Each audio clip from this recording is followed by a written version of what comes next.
What's going on, guys? It's Groove, back with another letter from the 38 letters from J.D Rockefeller to his son. So in today's video, we're going to be going over letter 24. 24 has a weird title, so it's "Not to be undone will win." And I was like, I don't know what that means. Not to be undone will win. But the main point of this letter is that, the size of your thoughts will determine the size of your achievements in life. And so he doesn't mention it throughout this whole book in any of these letters, but he's really spiritual without knowing it or without even saying anything about that, which I thought was really, weird or kind of funny. Like some people just understand the power of the mind and the power of thoughts without even understanding that, hey, that is, spiritual in nature. So he says that in life, your success isn't measured by your height, your weight, your background, or even your education, but it's measured by the size of your thoughts. I really like that because, so many people today put so much weight on a college degree. And most people that go to college today, they're in so much college debt, and then they end up getting crappy jobs, or they can't really get any good jobs with that degree.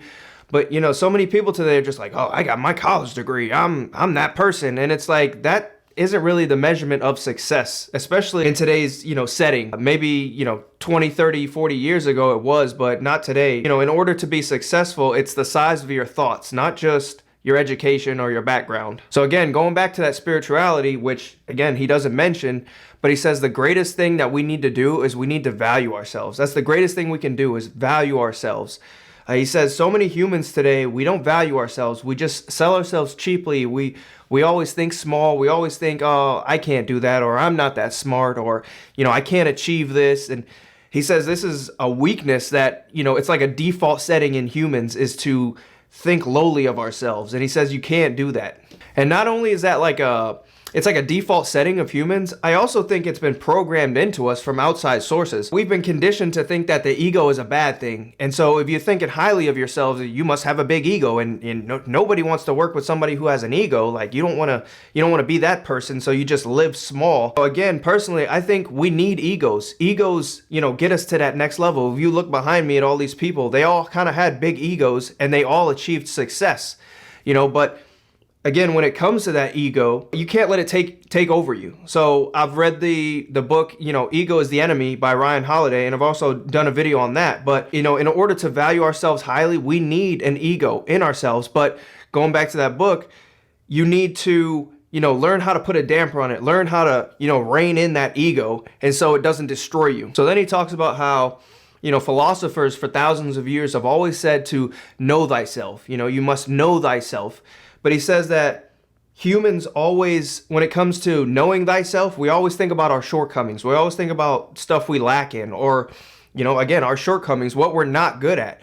But he says to make sure we're recognizing the stuff that we are good at. Make sure we're recognizing our strengths over our weaknesses. It just is so crazy how he thinks like this, and he just understands how powerful the mind is. He says that we are exactly what we think we are. I'll say that again. We are what we think we are. If you constantly think that you are inferior, it will show in your actions. Whatever you go to do in life, people will see you as timid. You don't even have to say it. But if you just think that you are inferior, if you think that you are timid, if you think that you are small, it will show in your actions in life, and then people will just perceive you as that. And if you want to be perceived as important or as big, bigger than, or successful, or, that what you're doing, he says that you have to think that constantly. Think positive. Think that I'm good at this. I know I can do this. I will win.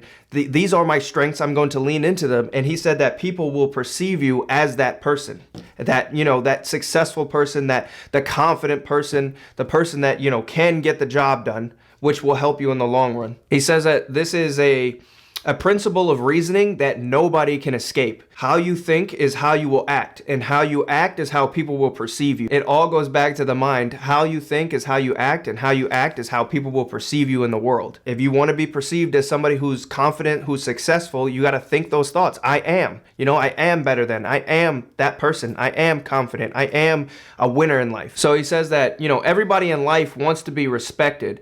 But he says that you have to feel that you are worthy of respect to get it from others. Like, again, if you don't feel like you're worthy, if you don't think that you're worthy of respect, people won't show you respect. The more you respect yourself, the more others will respect you. Now, it doesn't mean that you should be mean to people, but hold yourself in high esteem in life, and people will be like, that's somebody that we should respect. They know what they're doing. And then when it comes to respect, he says that the core of your personality is your self-esteem. Whoever you think you are deep inside within yourself is that person that you will ultimately become. So really think about that. Like, who do you feel that you are inside? Are you that successful business person? Are you that entrepreneur? Are you that, manager at work? Or are you timid? Are you shy? Are you small? Do you not think of that highly of yourself?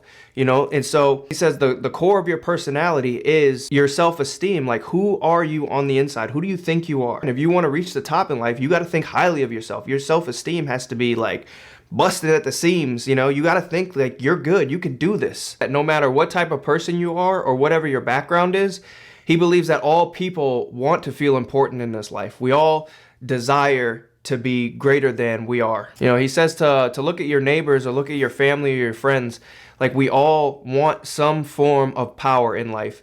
Even when, if you're just competing with your neighbor, like, oh, your neighbor got a new car. Now you're like, maybe I should get one. Again, that goes to that power, that competition to want to be better or outdo your friends or your coworkers or your neighbors or your family members. But with that being said, even though so many people desire power, most people never achieve it in life. And he says the reason for this is your attitude. Your attitude in life is a materialization of your thoughts.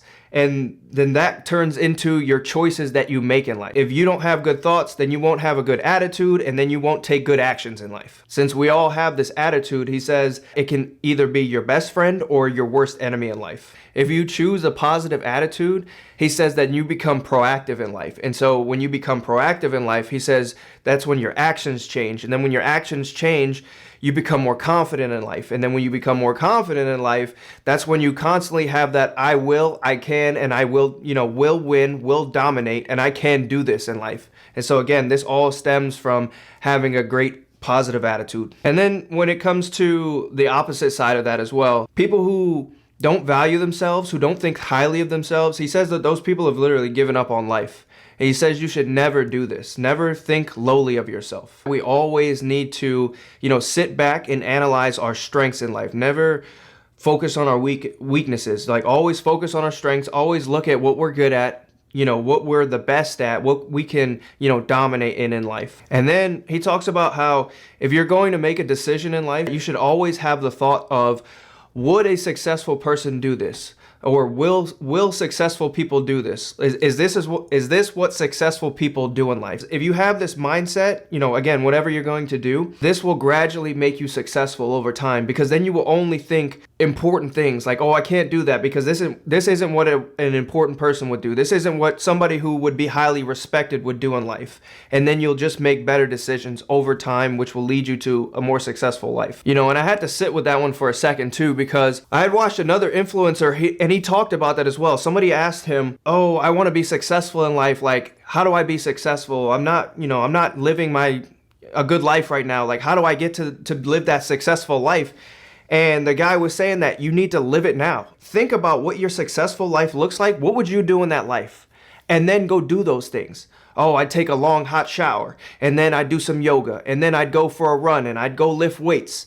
And it's like, well, instead of waiting until you get to that life to do that, start implementing those things now. And then you'll look back and be like, wow, like, I'm living my successful life. Always need to be thinking, what would an important person do? Like, how can I live my successful life? Start doing those things now. If you're like, oh man, if I was successful, if I was rich, I'd go do yoga. I'd go walk through the park, and I'd get in nature, and start doing those things now. And then you'll look back a year, 2 years, 3 years from now, and you'll be like, wow, I'm living my successful life. And I've been doing that the entire time. And then the last part of this letter, he talks about how the road to success is paved with gold.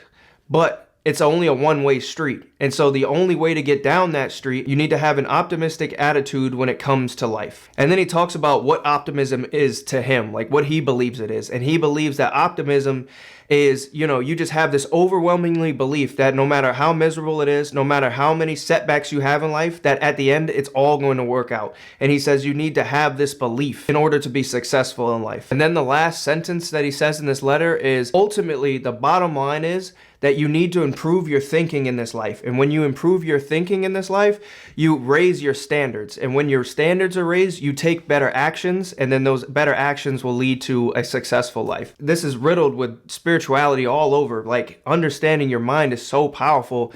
And, the way you think, so many people today don't think, and you need to, sit back and really think about where you are in life, what you want, who you are, how highly do you think of yourself in order to get to that next level in life. And yeah, I really like that about this letter. This letter was super powerful. But again, he doesn't mention spirituality at any point in this book, but it's riddled all throughout his letters. He understands the power of the mind and how important that is to be successful.